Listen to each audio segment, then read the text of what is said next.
everybody, welcome along. It's lovely to have you. It's me here, Paula Brockwell from the Employee Experience Project, and I've got Sam Neal from Orchard Safety as well.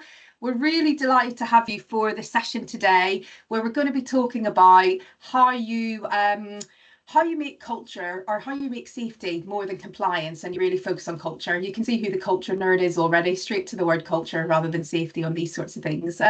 So Sam and I are here today to really have a conversation that we've been having over the last couple of months around how work within Pure Culture Change can really link to the work that's happening within safety to drive the maximum impact that it possibly can. And we've been having some really interesting and brilliant conversations. So we thought we'd just have our next one in public and see what it inspires with you. So I'll just introduce myself. I'll ask Sam to do the same, and then we'll get started. So I'm Paula Brockwell. I'm the lead psychologist at the Employee Experience Project. We are culture nerds and culture strategists. That's what we do.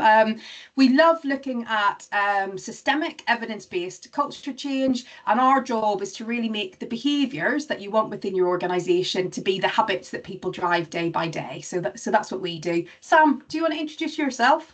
I do, yes. Yeah. Hello, everyone.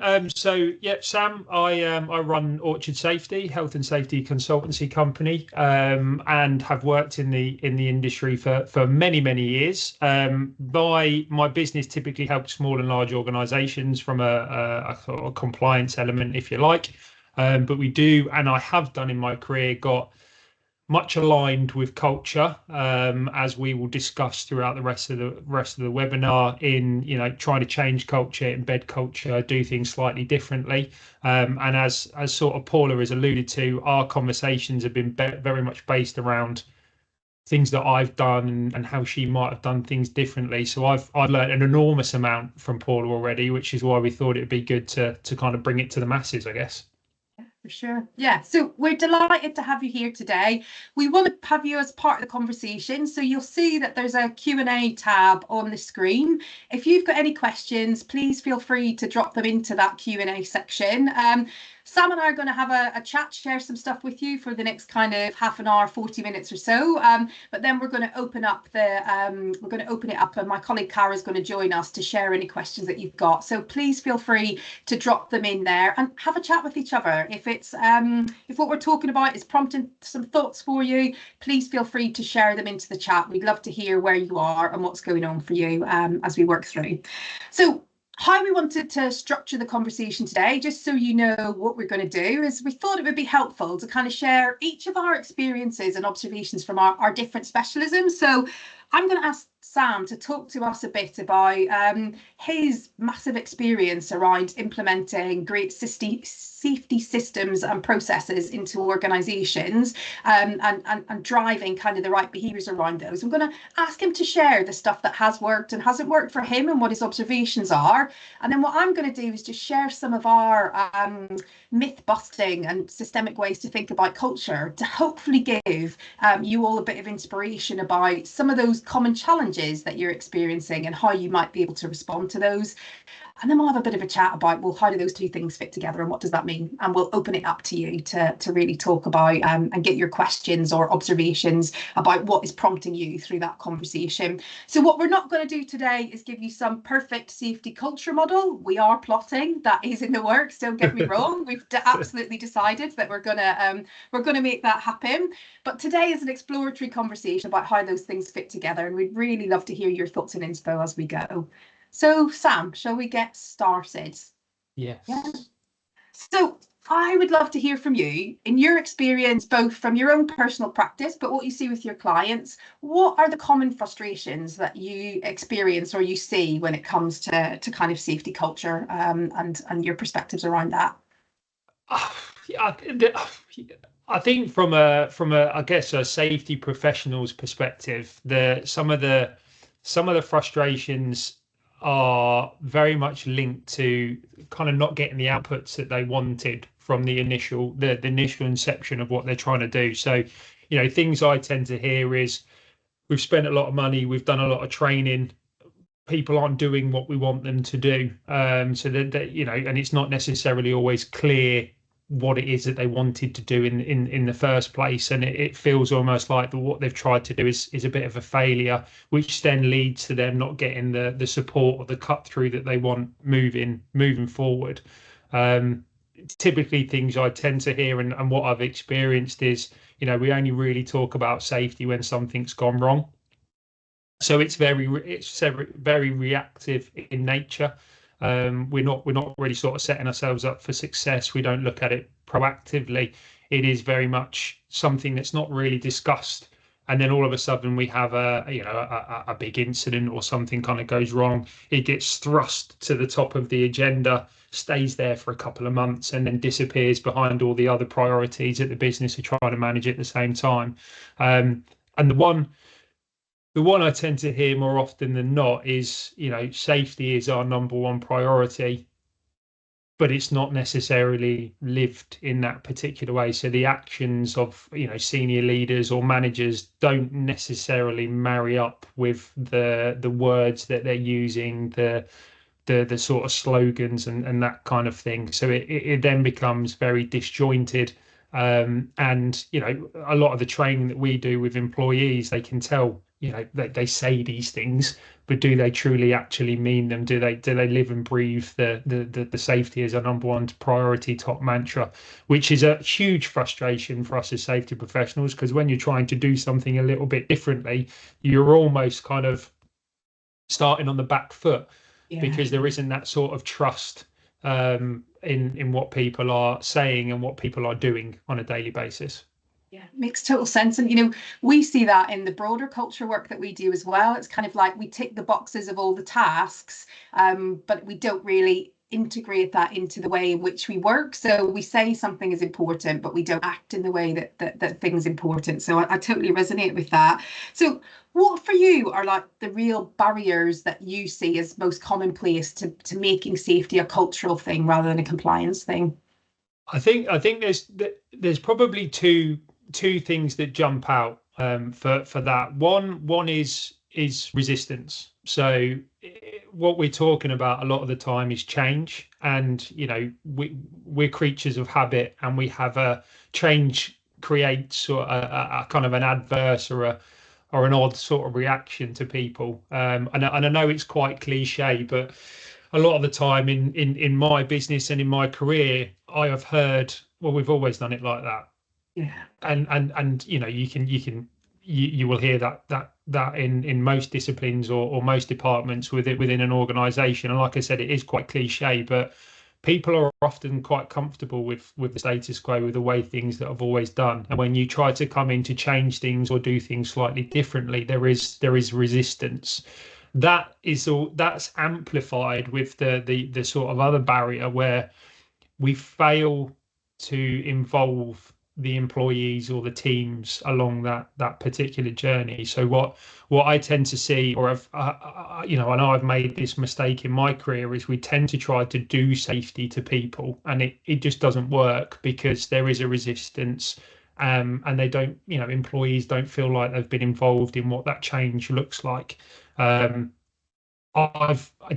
tend to find that the more involvement you have, the more ownership you have, and the more buy-in that you get from the teams and the employees that you're trying to do. So those are kind of the two big things, the big barriers that I've seen of, resistance, people just not wanting to change, not wanting to sort of jump on the change or the difference that you're trying to make, and largely that's because the employees haven't been involved. And the third one I guess I'd call out is a lack of leadership commitment. Yeah. If they don't support what you're trying to do, it will pretty much fail from the off, because they've got to be seen to be driving it and part of that change as well. And I don't think, if you haven't got them on board and they don't understand what you're trying to do, the reasons and the output that you're trying to see from the change you're trying to drive, then you're going to struggle. Yeah. No, that makes total sense. So in your experience, what are the kind of common pitfalls that people need to be looking out for and trying to avoid to make sure they don't get caught in that situation? I think I think the first one to kind of lean into is not being clear on why the change is needed. So what are you trying to do? What are you trying to achieve, and why are you trying to achieve that? And again, I'll go back to that. We try to do safety to people, but not really sort of bring them along on the journey. But there's why is this journey here? Why are you trying to make this change? What are you trying to achieve? And it goes back to that real simple sort of analogy of, have you explained the why? Yeah. Have you sort of given them the context of what the output looks like and what you're trying to do? What's the benefit that you're trying to bring? So it's being really clear on why that change is needed. And a lot of the time, and again, I've done this in my career, we've almost kind of instigated change for the sake of instigating change because we think that it's needed, but we weren't really clear on what the output of that was. So it just got very muddled and sort of very unclear very, very quickly. Not being empathetic to legacy. So seeking to understand how things have been done in the past. So in the safety profession, what you tend to do is you tend to go into fix mode very quickly. So you sort of see problem, try and fix problem. And what we fail to do sometimes, and again, I'm not meaning to speak for anybody, I'm just using my own experiences, is we tend to just default to, well, that's a problem, so I need to fix it, and then we need to change or implement, new things or new ways of doing things. But what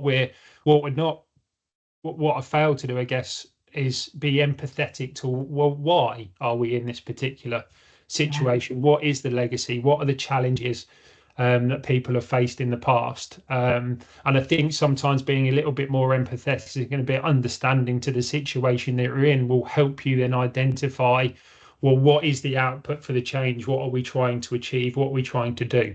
Yeah, and it's funny you say that, actually, because we see that a lot in kind of broader organizational culture change, that behavior is there for a reason. It's probably been healthy or unconsciously rewarded, etc., for a while. So if you just see it as a problem and try and fix it without thinking, well, what function is it serving within the current system, you're not necessarily able to move people on, because they might still be in a system that's reinforcing that. So yeah, I totally identify with that. Any other pitfalls that you think people need to think about or be aware of? I mean, I've mentioned it before, but obviously not involving employees is a big one. Not involving the team, not involving sort of middle management and senior leadership, and actually really going out to them and understanding or explaining what their roles and responsibilities are and what you need from them. Not being afraid to ask for help and involving them in the process and what you're trying to do. So that's a big one. In the safety world, I think one of the big pitfalls will be how you measure culture, because it is very, very hard. When you're looking to initiate these types of programs and culture change, there is going to be a request for return on investment. And, that then goes back to, well, what are you trying to do? What is the output? What is the benefit? What is the change that you want to see? And how do we know we've actually achieved it? How do we measure where we're going? And I don't think I've ever got that right. Measuring culture is extremely difficult. Again, in safety, we'll naturally default to accident and incident rates, but is that actually really a true reflection of whether the culture's got better or worse with what we've tried to do? So again, it's super important to be really clear on what it is you're trying to achieve and what the output looks like. And at times, it's being really honest that you might not be able to measure it. There might not be any sort of tangible ways of seeing that it's made a marked improvement. It might just be the way that safety feels on site and how people feel around the environment that you're then creating. And then the last one for me, from a pitfall perspective, is getting caught up in the latest trend. You don't have to go too far in the safety world when you're talking about culture, just culture, learning culture, no blaming cultures, open reporting cultures. Some of them aren't really even cultures. They're just initiatives or things or behaviors that you want to see on site. But I think what tends to happen is the latest trend comes out and then you try and shoehorn that into into the business without really understanding or being empathetic to the situation you're in? And does it really actually solve a problem, or is it just creating more noise or work for the safety profession and the business?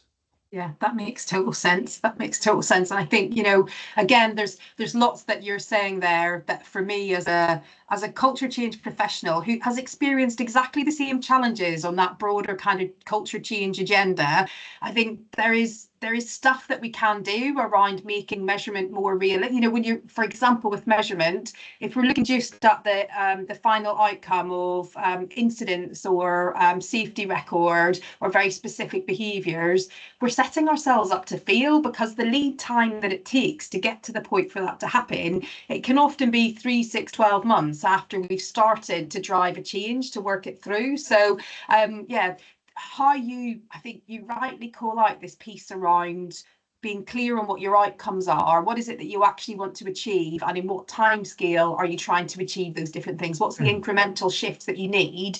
And in doing that, rather than thinking what's the tasks that we need to do and, oh God, have they done anything, it allows us to be much more purposeful about that stuff. So I'm excited to share some of that with you in a minute, because I think that might be helpful. So talk to me a bit about why good systems fail. I think you're probably going to say complexity, because I can hear you talking about this kind of bolt-on of different initiatives or reaction to different issues on things. Is that one? And what else, if it is? Yeah, funnily enough, complexity is one. Yeah, you are spot on with that one. So there's this perception, well, I believe there's this perception in safety that more is more, and the context or the scenario that you tend to see is there's been an accident, there's been an incident, so we've done an investigation, we've found the root cause, and actually we're going to pump loads of more stuff in to prevent this from happening again.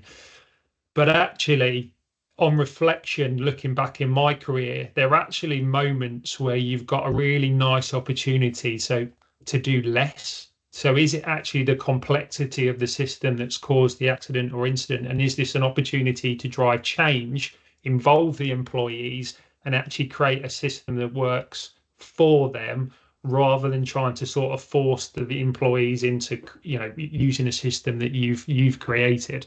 So again, very much about change, very much about involving employees, very much about designing systems that fit employees rather than the other way around. But complexity for me is a big one.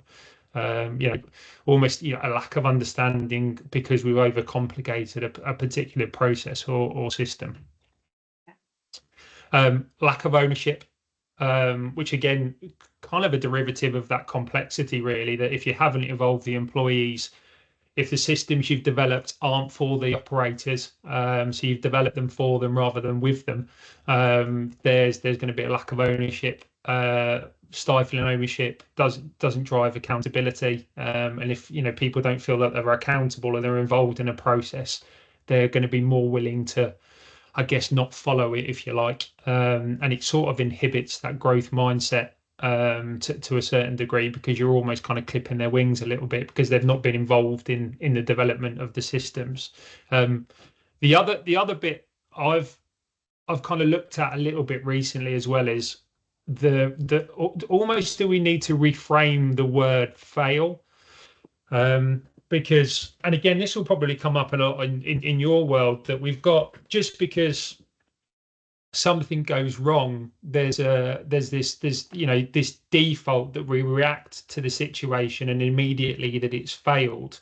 But actually, a lot of times in the safety world, we've built these systems that almost allow us to fail safely. Like, we've got control measures in place that if it does go wrong, something else kicks into life and protects the individual or prevents the injury from happening. So I think a lot of the times where we think something has failed, it actually hasn't. What has happened was intended to happen and is now just a learning opportunity to kind of go at looking at that system again. So it's sometimes, I don't think good there's a perception that systems will fail, but actually if we reframed failure, and looked at it more as a sort of proactive sense, if you like, as an opportunity to learn, then we're building on the already good systems, as long as you've got that process where you involve the employees and creating that ownership, so they feel like they're part of what you're trying to do. makes total sense. That makes total sense. So there's a lot in there, isn't there? Let's be honest, Yeah. in terms of what is working, what allows you to hook and understand what's required. There's also what I hear from you, I guess, and what really interested me in our initial conversations is that you're probably experiencing the same challenges that honestly, having spent 20 odd years working specifically on culture in my career, just started to piss me off because I wasn't able to kind of drive the impact that I wanted to. So I guess what I want to do in this next section is talk a little bit about how that I made a list, I'll be honest with you. When we started to build the methodology for the employee experience project, I decided that I just was not going to do the same rubbish stuff that I felt like I'd been doing before. And I made a list of what turned out to be 11 points of rage of stuff that I felt was impacting and making it difficult to drive culture change. And basically, we've built our method of trying to overcome those barriers. So what I'll do is I'll just spend sort of a couple of minutes talking to you a little bit about what some of those barriers are. And I think in the broader culture world, as well as in the safety world, I've worked within wellbeing. I've done some safety projects over the years. By no means a specialist within it, but I've touched those worlds. And I think what I see in culture in general is that there's two things that are really stopping people from creating that embedded instinctual behaviour that true culture represents. And that's about people not really understanding what culture is itself. And they're kind of talking about this idea of embedding a culture, but they don't know what it is. I think the other piece is exactly what you've been talking about a huge amount within the conversation, which is this kind of mindset of task and finish, compliance over mindset. So how do we get people to do the things that we want them to do? How do we get them to follow instructions rather than how do we get this behaviour to flourish in bed so we don't have to drive so much compliance, because actually it's an instinctual part of how they react and what they believe is the right thing to do within their world. And truly that's what culture is. You know, it's you see it shows up in things like behaviors, but actually really it's that embedded piece of that behavior being really instinctual and automatic for people. So let's talk to and kind of answer some of those queries for a bit. I'm just going to share a few things with you. I'm a massively visual person, so I'm going to share some visuals with you, and hopefully it'll stop me taking you down a nerdy rabbit hole on all of the last few whatever analyses that we've done on this. But let me give you a kind of observation of how we would describe culture, because I think this is a real challenge to start with. What are we actually aiming for, and what does that look like? And I think the reason why culture can be so difficult to quantify and explain is it's this really ridiculous self-reinforcing system where the inputs are also the outputs. So what I mean by that is if we're trying to figure out what our culture is, we can see it in the ideas and the beliefs that our people hold. We can see it in the customs and the processes that those ideas and beliefs have created. And we can see it ultimately in the day-to-day behaviour that our people are demonstrating on that day-by-day basis. The challenge we have is that while that is a very clear output and expression of culture, so what I gather from what's important around here, what's acceptable around here, makes me behave in those ways and make decisions and build beliefs in those ways, it's like this soup that's on a stove and it's ever boiling, because every time I demonstrate a behaviour or somebody else does, that reinforces a belief or a custom or a process for me. And what happens is that culture becomes self-reinforcing, driving through. So if we're trying to create this kind of embedded instinctual shift in things, what we've got to do is break that cycle and start to slowly but surely change the flavour of the soup. So we've got to create some disruption around those ideas, those beliefs. We've got to realign the customs and processes, but we've also got to start to reward different behaviours so that the behaviour that we want becomes instinctual and different around things. So it's a tricky thing to just say, well, it's this, and this is what we're trying to influence, because this influences that, and it keeps going round and round. But if you think about it in this idea of that soup on a boil, it's always on a high heat. If we just leave it without paying attention to it, it will continue to reinforce, and it'll probably overboil into a place that we don't feel comfortable with. And if we just chuck, I don't know, a load of parsley into it, I don't know why I use parsley as an example because I hate it, but if we just chuck a random herb in on top, it's going to interact with what's existing. To your point, Sam, about that legacy and that empathy, we're not just suddenly going to get parsley soup. We're going to get the existing flavour with a random side taste of parsley over time. So if we genuinely want to shift the flavour of that thing, the changes that are needed are much more subtle than just chucking something in and hoping that that shifts things, because there's existing stuff that we need to work through.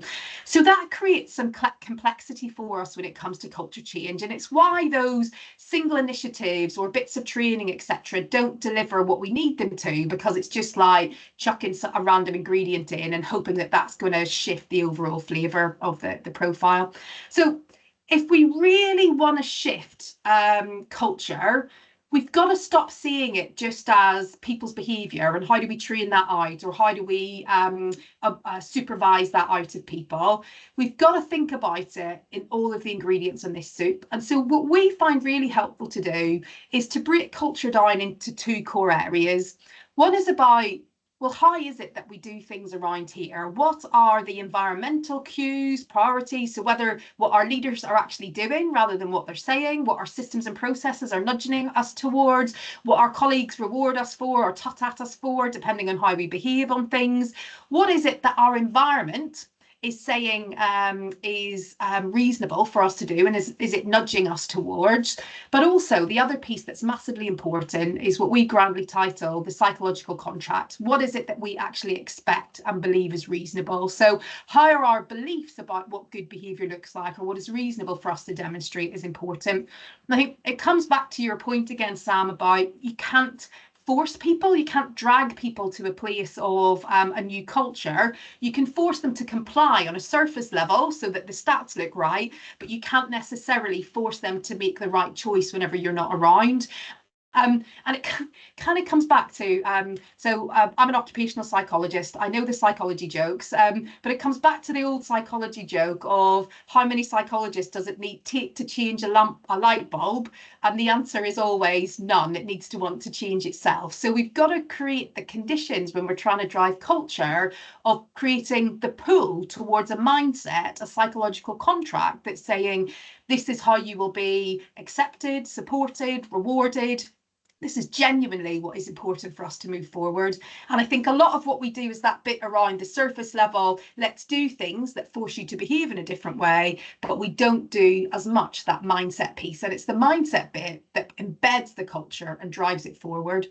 So if we can get the mindset and the environmental nudges right, what we're doing is creating that flavour of soup, that everyday cycle where the everyday experience is saying, this is how we do things around here. This is what's important. This is what will be rewarded, accepted, supported for, which that's the stuff that directly influences ultimately our colleagues' attitudes and behaviours and embeds the ones that we want, and that's what ultimately drives the business results.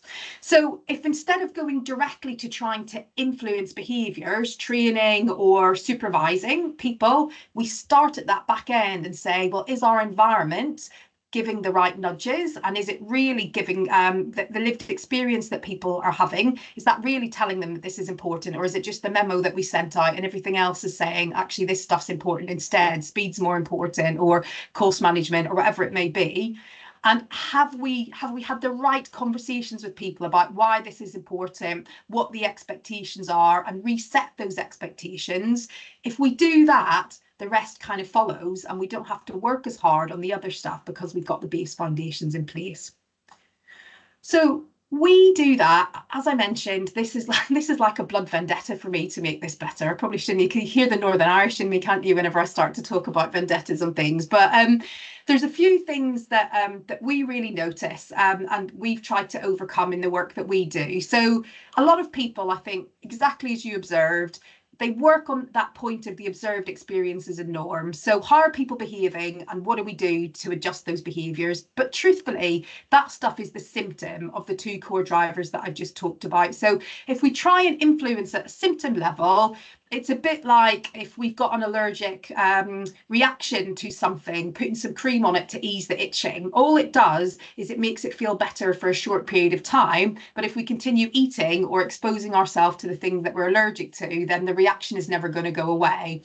The other two elements, that the kind of expectations and internalized beliefs, or the psychological contract, typically what we do is we support organizations to really understand that. Where is that at the minute, and where does it need to be to really embed and make the behaviors that you need instinctual? So looking at that, understanding what people truly believe around safety, around what the acceptable behaviors are, and also the give and the get is really important. So people might know the standard, but the psychological contract is about what is it that what do I have to see from others to make it mean that I've got to deliver on my part of the deal? So it's this idea that, and you'll probably see this in practice, where someone's like, well, I know I should be doing that, but them over there, they're not doing this. So that absolves me from that responsibility. So really understanding what are the things that are giving people permission not to follow the express standards, or giving them the story that demonstrates what they're doing on a day-to-day basis and makes it acceptable for them, and starting to understand what story, what contract you need to move forward, and taking people towards that is a really helpful thing to do. So that a bit around psych contract, what we expect, what we believe, what we think is reasonable for other people to do, and are they holding up their end of the deal, which means I need to do the same. Really understanding that and working through that's critical. And then the other piece is about really looking at the true experience of those environmental nudges and drivers. So what are our leadership, our management, and also our colleague behaviours and reinforcements doing? What are our systems and processes really saying? So, you know, we often have this, certainly in my experience of safety work, sometimes the compliance stuff sits above and around the day-to-day operational system rather than being truly integrated into it. So what the operational system is saying you need to do is actually a bit at odds with what the compliance system is encouraging. So having a real look at that whole picture and saying, well, this system is set up to make this happen, or this, you know, is it set up to deliver the behaviours and the outcomes that we want, allows you to take a really pragmatic whole system view of, well, if we do this training, or if we drive this initiative, or if we put this compliance procedure in, is it aligned with the rest of the system, or is it working against it and therefore not going to give us what we need? So really great culture work gets us to think about this piece around, are we creating the conditions for this stuff to really embed and thrive, or are we saying, you over there, superhero, and work against everything that the environment and your expectations about work are nudging you towards, just so that you hit these greens in our compliance system? And I think in that world where we get to is that performative compliance, where I'll do this because I get in trouble if I'm not all green, but actually I'm doing what I need to demonstrate that, rather than living it and working through. So those would be my first couple of tips. Absolutely understand what's going on at a surface level, but just because we describe it, we can describe exactly what we can see, doesn't mean that we understand why it's happening. We've got to adopt this driver mindset of what are the beliefs that are and the deal really that is driving people to behave in the way that they are. What is the environment doing to encourage them? And if we want to create a true culture change plan that's about embedding these behaviours, we've got to be looking at those two pieces, because they are the things that drive the ultimate behaviours that we're seeing. And if we ultimately want to shift those, like, behaviour change isn't really that complex. It is, because it's in a complex system that's nudging towards a lot of different things. But if we can set our system up to be pointing in one direction of an ideal outcome, basically, there's three things that we need to do to drive effective and embed effective behaviour change. One is about that piece around really absolute clarity on standards and expectation, and alignment through the whole system around those clarity of standards. So everybody is clear on what those are, they're aligned, all of the systems, all of the processes, all of the behaviour and management behaviour and colleague behaviour is pointing towards that stuff. So we're working on getting really clear about what good looks like for us, not just from a compliance, but from a everyday behaviour point of view. So getting really clear on that and having proper conversations about that, why it's shifting, why it looks like that, is critical. creating the opportunity for people to act. So this is about giving them the capability. This is about giving them the safety to test new behaviours, try them out, feel and get them back on the wagon if it doesn't quite work the way that it needs to. But it's also about making sure that the people around them react positively when they try those new behaviours. So that whole system approach is important. Not only are we training or developing the people that we need to demonstrate those behaviours, have we spent time with their managers and leaders to say, what does this behaviour mean for the rest of the system? Where might the benefits and risks be? And how do we accept and use this behaviour positively in the system, rather than go, oh, that slows production down by whatever units or widgets an hour. So let's not just, I know we need to do that, but let's do it in this way to keep us wherever we need to be. So look at the consequence of that behaviour in the whole system and work together to make sure that you're creating the true opportunity to act. And the final piece is about accountability. So, you know, again, the old adage of what gets measured gets managed. You know, I think what you see again in safety is that the measurement often sits outside of the line management. It sits in a compliance system. And while that drives some sense of accountability, making sure that you are integrating that into the line management accountability, roles, responsibilities, requirements, what it means, what you have to be able to do to get promoted or get a pay rise or a benefit or a bonus or whatever it may be, making sure that the whole system is holding people accountable for that rather than just the compliance system will really help you to embed that effectively. So I got a bit excited there, didn't I? Told you all the things, but I don't know, Sam, I'm interested in your thoughts and reactions to that. Does that resonate? What's your thoughts? Loads resonates, and I think I said in a LinkedIn post I did yesterday that there's so much to unpack and discuss. This will probably be the first of many conversations that we have in public. Excuse me. There are definitely, I mean, I've been scribbling some notes down as you've been going through. Definitely, you know, a lot of takeaways there that lend themselves very nicely to my world. A couple to call out really. That compliance piece sits around the operational system, and we need to find ways to align those two better. I've worked in organisations where having a chat to the employees around systems and processes and safe systems of work and all that kind of good stuff, and their involvement in development, and you know, watching them work. There were a couple of things that they were doing that was a bit iffy. Let's use that, probably not in keeping with what the business wanted them to do. And when I had a chat to them about why they were doing it, basically their response was, well, we have to do it this way to achieve our KPIs.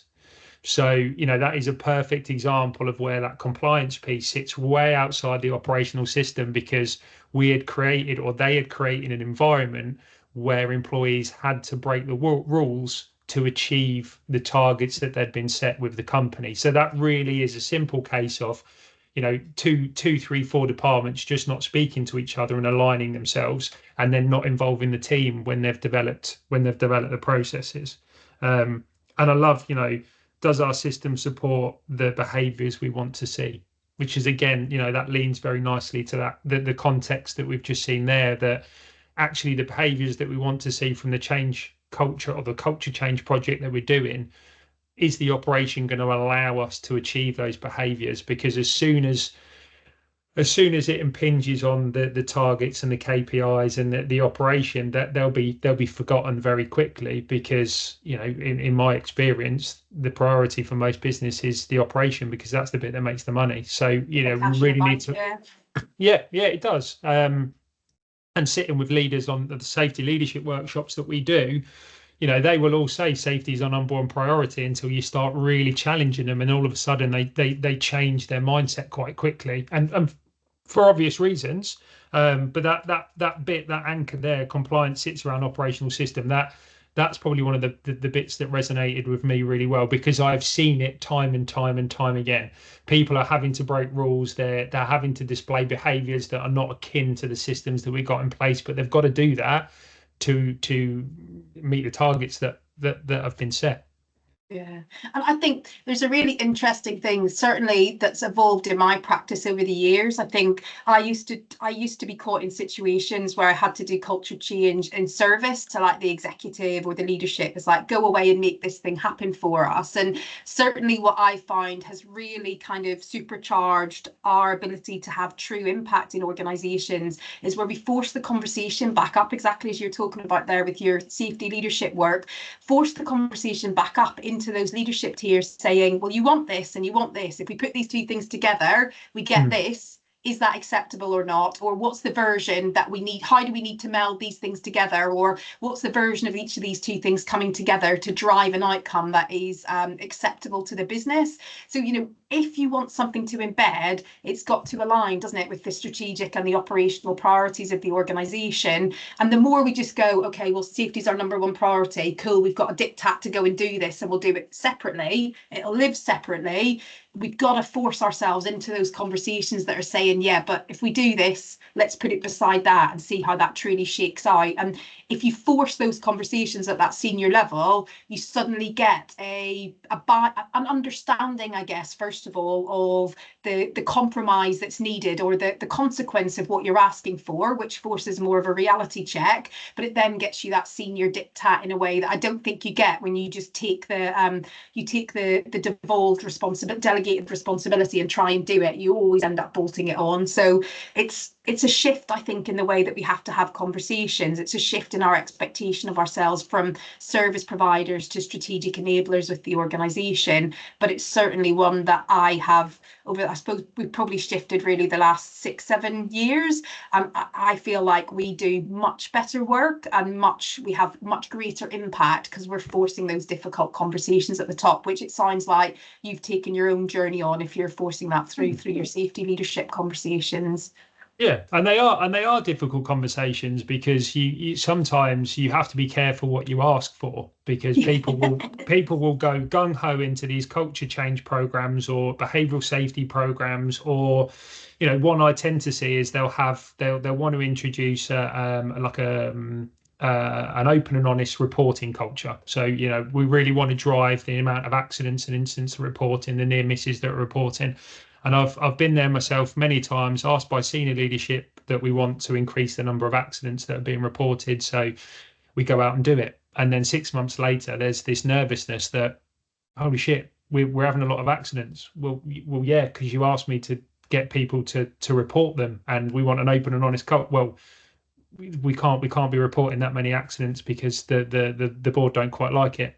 Okay, but and then all of a sudden I've then got to go out and switch off this accident reporting culture because they're not quite comfortable with the amount of figures and numbers that are coming through. And that leans into two things. Is one, be careful what you ask for and be really clear on what you want the output of this change to be.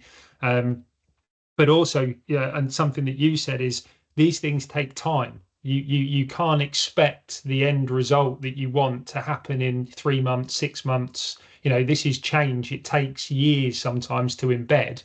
And actually, when you're looking maybe at that accident reporting culture is, you're going to get an influx, but eventually when you've got all these corrective actions, you'll see that drop off over time. So you've got to manage those expectations a little bit, that this is not a quick fix. And it's going to be a bit of a journey. It's probably going to be a bit bumpy at times, but that is part of the journey and just something that we'll lean into when it happens. Yeah, and I see that so much like an intolerance to support things to get moving. Yeah. You're getting the measure of me. I love an analogy, but for me, it's a bit like helping a child learn to walk. If you just get them up on their feet and then wander off, they're going to bang their head on a coffee table and not try again for a while. You've got to spend some time holding them up, incentivizing them, supporting them for a while before they can do that independently. And I think that's one of the things, again, I see a huge amount in culture. It's like, we'll do one thing. We've got you standing now. Go run a marathon.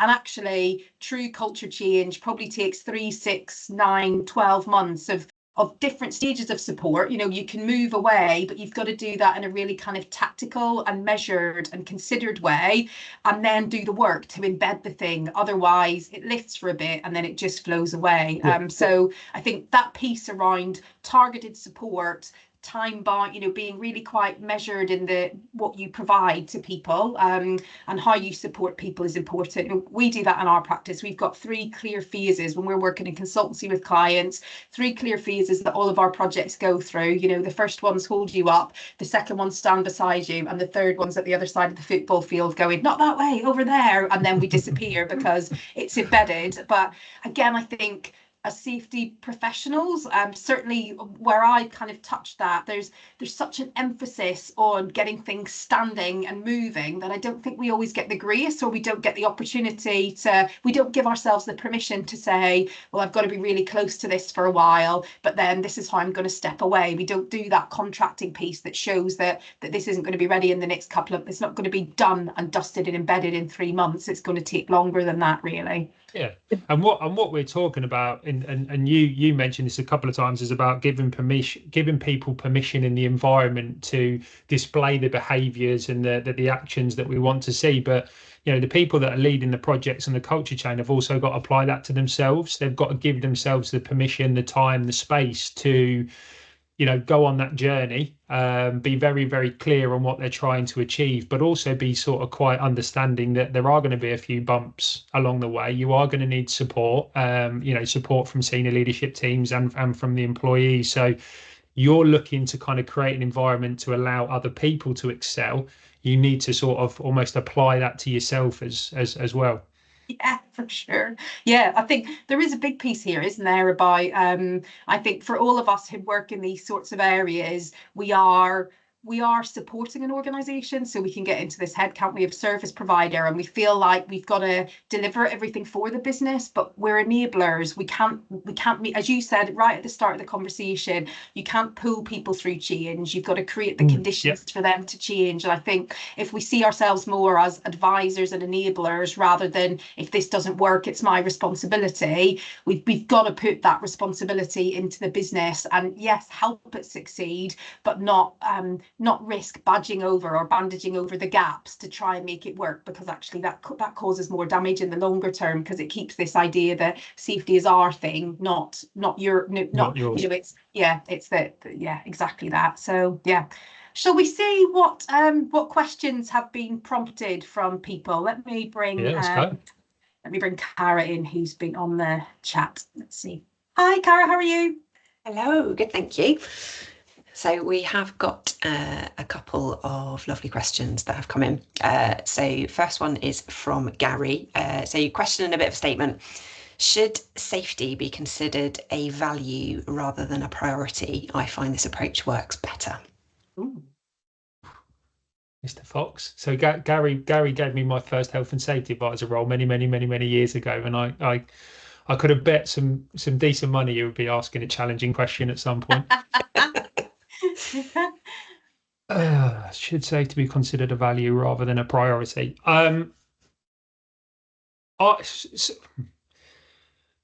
Yes and no, and that's me sitting on the fence. That is a politician's answer and then some, isn't it? What I tend to find, and obviously Paula, you'll come in from sort of your experience side as well. What I find values are very personal. And I think it's very difficult for an organisation to have values that everybody will hold in sort of high esteem in the sort of same level.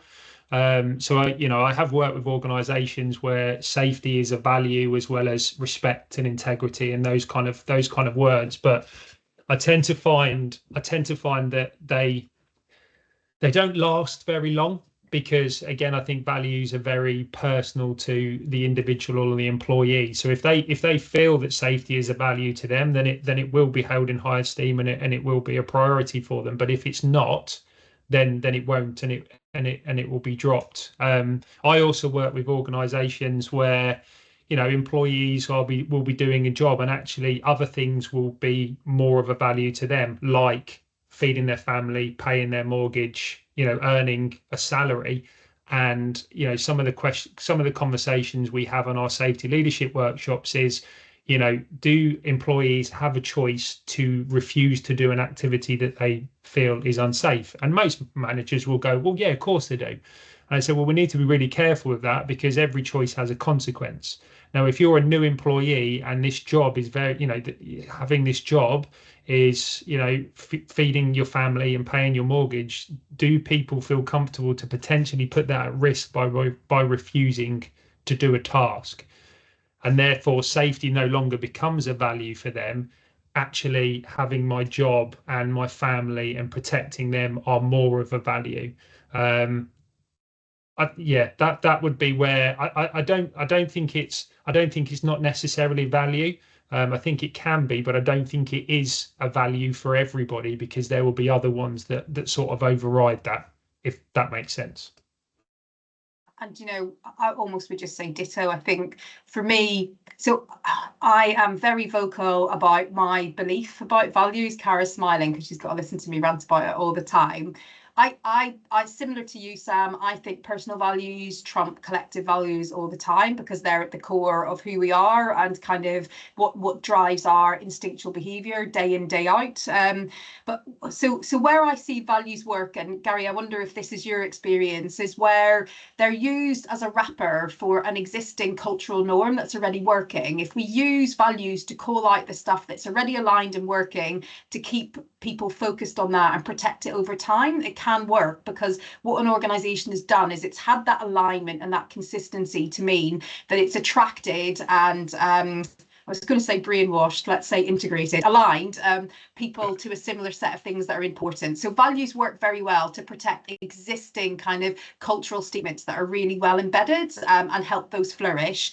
Where I don't see values work particularly well is where they're used as an agent for change, for all the reasons that you've just said, Sam, because the system is saying this is how we need to behave, and our personal values hit against the system to say, how do I survive? How am I protected? How do I get accepted within this system? And so the prevalent behaviour and norms is the thing that works. So if your values reflect the prevalent behaviour and norms, cool, that'll keep things moving. But if they're these aspirational things that aren't related to the everyday experience, then those words and statements around those words that aren't connected to the everyday experience will shift things. So my answer is yes and no as well. But yeah, I think for those reasons, use them to embed stuff and protect it.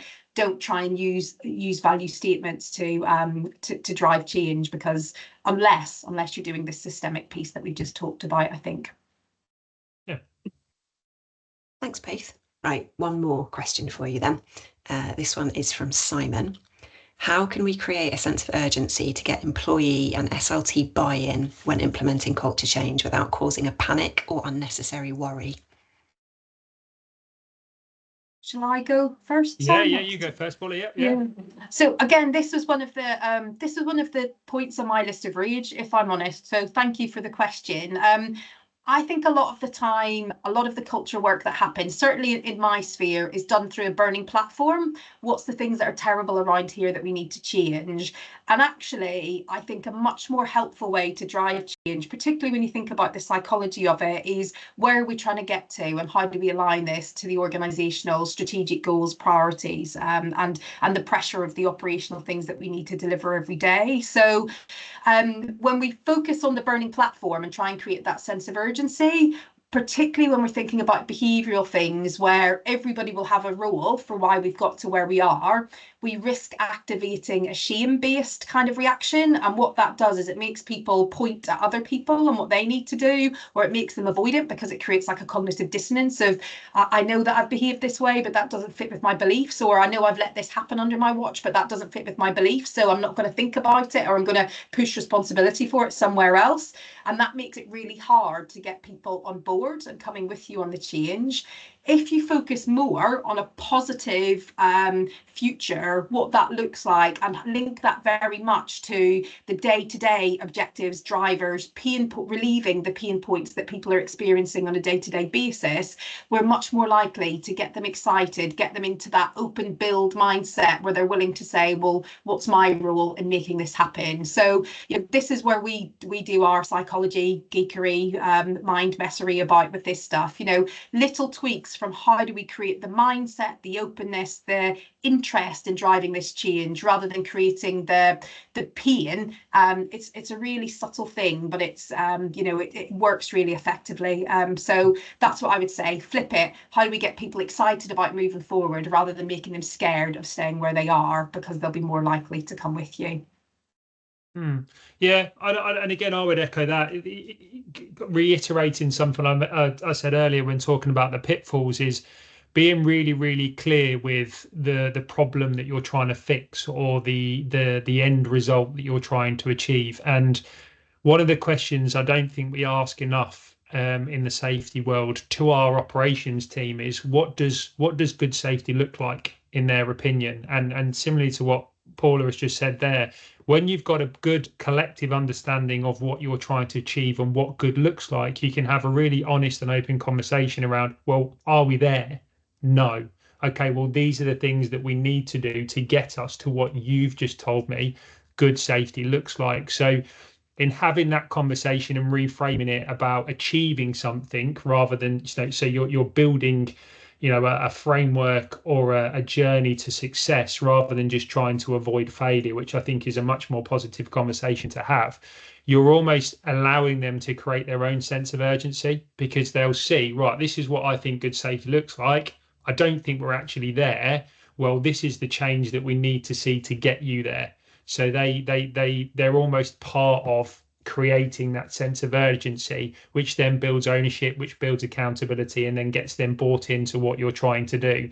And I don't think I think if you frame it that way, you are avoiding the panic or the unnecessary worry. You're just saying, look, this is where we want to get to, and this is what I need you to do along this journey to enact that change. Much more positive way of doing it and framing it. Oh, thank you. Thank you, Cara, for being our question master. Appreciate you. So that kind of concludes our conversation for today. Sam, I've really enjoyed it. Thank you so much for, I really enjoyed just talking to you about this and plotting how we're going to take over the world on everything on this. So I'm excited to see how we're going to revolutionise safety along with everything else that we fancy changing as we go. It's been a really lovely conversation. For those of you that are interested in any further information, or you want to explore the conversation with us, either of us further, we're both obsessed with this, you can probably tell. So please feel free to connect with myself or Sam on LinkedIn if you wish to do so. We're going to send out the replay of this and we'll put our contact details into that email. You'll get that in the next couple of hours today. So please feel free to either drop either of us an email or get in touch on LinkedIn and continue the conversation. And also for those of you who perhaps just want to do a slightly deeper dive on culture, we have just released a kind of Kickstarter, a fundamentals course on our method and the theory around this stuff. So if you're just looking to deep dive a little bit further into the stuff that I've explored today, please feel free to have a look at that. We'll pop the link into the email as well, but it's at a lovely launch price, and you get a one-to-one thinking partner session with either myself or Cara to talk about how to fit it into your own context too. So if you fancy it, have a nosy and see if it'd be helpful. But thank you so much. We really appreciate you joining us today and being part of the conversation. And if you want to carry it on, we'd really love to do that.